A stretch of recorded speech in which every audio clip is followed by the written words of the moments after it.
Guys, ayan, mag-ano ako ganyan guys, mag hula hoop challenge. Ayan, ito, at para pumayat guys, kasi nga tumataba na ako.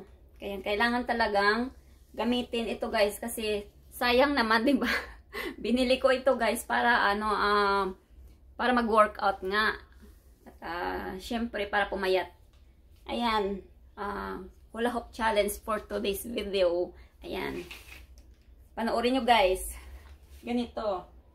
Yan, may timer siya dito. I-on ko lang siya. At ito, ayan. Ikot lang.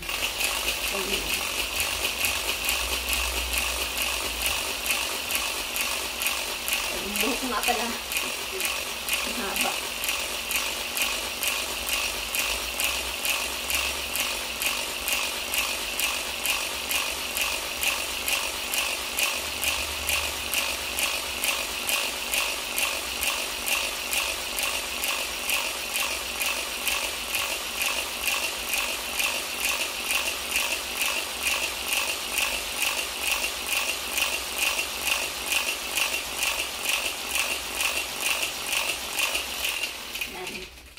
Kabila naman.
Wait lang guys.